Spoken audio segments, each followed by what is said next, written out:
હૃદય મંદિરમાં બિરાજિત શ્રી પ્રભુના ચરણોમાં વંદન કરીને જસાણી કુળની દુહિતી પંછીના આપ સૌને જય શ્રી કૃષ્ણ. આજે મારે વાત કરવી છે શ્રીમદ ભગવદ્ ગીતા વિશે. શ્રીમદ ભગવદ્ ગીતા આપણે શા માટે વાંચવી જોઈએ અને સમજવી જોઈએ? શું તે આપણો ધર્મગ્રંથ છે એટલા માટે? ના, માત્ર ધર્મગ્રંથ હોવાના કારણે આપણે નથી વાંચતા. તેના માટે એક નાનકડું ઉદાહરણ આપું. તમે અમારા માટે એક ઇલેક્ટ્રિક ટોયઝ લાવો છો, તેની સાથે એક નાનકડું કાગળ આવે છે, તેમાં લખ્યું હોય છે આ ટોયઝને કેવી રીતે રમવું જોઈએ. તો તે છે મેન્યુઅલ. એક સાધારણ ટોય સાથે પણ જો મેન્યુઅલ આવતું હોય તો ભગવાને આપણને એટલું મોટું જીવન આપ્યું છે, તેને કેવી રીતે જીવવું જોઈએ તેના માટે મેન્યુઅલ એટલે શ્રીમદ ભગવદ્ ગીતા. જો તમે અમને બધાને શ્રીમદ ભગવદ્ ગીતા વચાવશો ને તો ભવિષ્યમાં અમારે શ્રીમદ ભગવદ્ ગીતાના સોગંદ નહીં ખાવા પડે.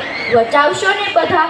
પણ હા, ખાલી વાંચવાની જ નથી, તેને જીવનમાં પણ ઉતારવાની છે.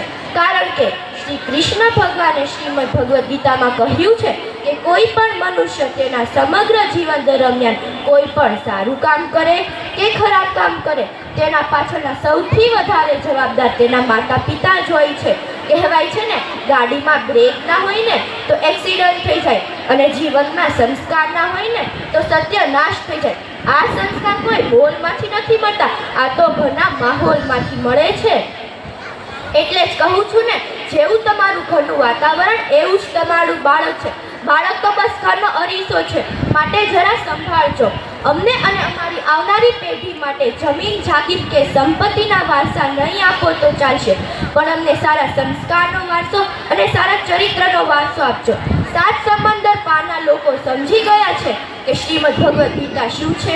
અને જોજો, તમે પાછળ નહીં રહી જતા અમને આ ગીતાનું રસપાન કરાવવામાં. નકર અમે મોટા થઈને કેમ કહેશું કે અમે ભારતીય છે.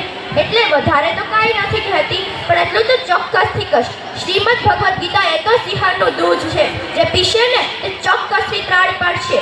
જે આધ્યાત્મિક સત્ય અને સનાતન રૂપી પુષ્પગુચ્છ આપણા દેશને મળ્યું છે, તેની સુગંધ લેવી જોઈએ અને ફેલાવી પણ જોઈએ. ગીતા સુગીતા કર્તવ્ય કિમિન્યે હે શાસ્ત્ર વિસ્તાર હે યા સ્વય પદ્મનાભસ્ય મુખ પદ્માદ વિનિહ સુતા.